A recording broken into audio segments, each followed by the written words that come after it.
Dutch oven Sauerbraten. This is just packed full of flavor. The recipe for this is below in the comments section.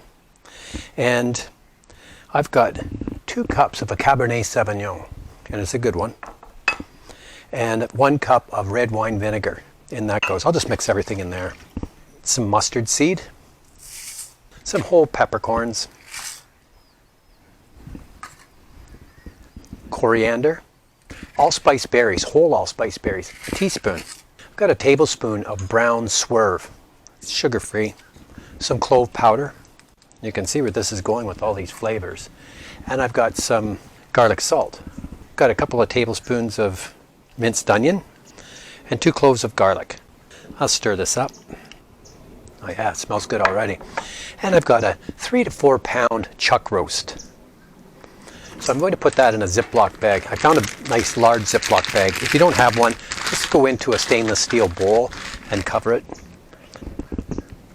So I use my pigtail. Put that in. Lay it flat. Now I'm just going to pour my mixture in.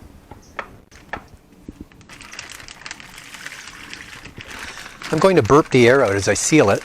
There you go. And that's just going to sit in this bowl in the fridge, and you can go for 1 to 2 days. Okay, here we go with the second part with our Dutch oven Sauerbraten. This marinated for 24 hours exactly. I got some really nice color. I'm just going to pull that out with my pigtail. It smells great. Let's put that on this plate.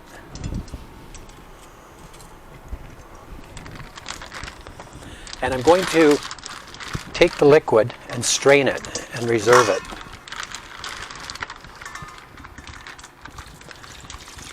I don't want the allspice berries, and I'm just heating up my induction burner here. And in the meantime, I'm going to pat this dry best that I can. Use my pigtail flipper. See how that works? It's great. Some mustard seeds that are kind of stuck on there. That's fine too. Now I'm going to put a little bit of olive oil, a tablespoon of olive oil in the bottom of the Dutch oven, and just sear this.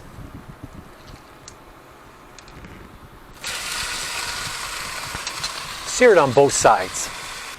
In the meantime, I'm preheating my oven to 350 degrees. I'm doing it on my grill out here. I'm going to have heat on this side, heat on this side, and nothing in the center where my Dutch oven Sauerbraten is going to go. Or you can go into the house in the oven. There, I've got a little bit of a sear on that one side, so I'll flip it with my pigtail flipper. That looks good. Some nice little crispy bits on there. Okay, both sides are seared, and my marinade is drained. I'm just going to take the chuck roast off, just reserve it on this plate. Good. Add in another tablespoon of olive oil. And I've got some celery, onion, and carrot, which we're just going to saute to get a bit of color into it. Scrape the little crunchy bits off the bottom. There, I like that. I've got a half cup of better than bouillon. So I just put like a teaspoon of better than bouillon into some hot water. And I'm just going to deglaze with that. Better than bouillon, and I really like my tomato paste out of a tube like this. I want 1 tablespoon. There we go. Let's mix that in. We've got some nice richness in there now. This is coming up to temperature. And I'm just going to place the roast back on top of the sauteed veg. Just like that. And now we're going to put in our reserved liquid. Just pour it down the side. That's our braising liquid. I'm going to put the lid on, covered. And I'm going to go for about 2.5 hours. I'll check it. Okay, this is ready. So I'll put that in right on the top shelf, indirect. Here we are. I'm 2 hours in on this cook, and it's braising nicely.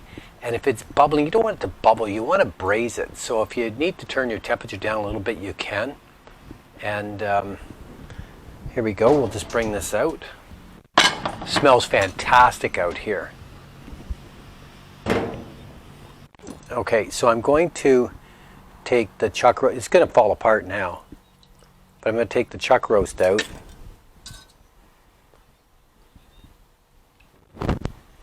Just put it on the plate like that. Now it's time for our sauce. Turn this on, bring it up, reduce it by half. I'm going to cover the roast with some foil, just until we make the gravy here. Scraping down all the fond on the side. That's the flavor right there. It smells fantastic.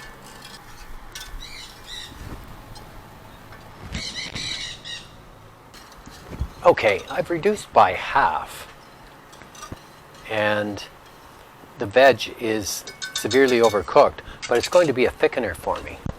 Now what I want to do is take some xanthan gum. I like to put it into a little shake bottle like this, and be very cautious with this. It thickens very fast. Just sprinkle it on the top and whisk it in. And just go to the desired consistency that you like. Just a little bit at a time. Xanthan gum is a good gluten-free, low-carb thickener.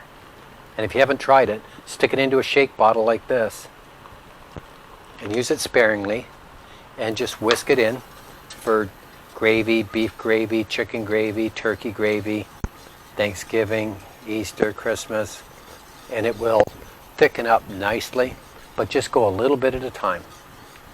There you go. We've thickened that nicely with the xanthan gum. So that's just going to sit off to the side, and it will continue to thicken even though it's not on a big simmer there. Let's see what we have here though.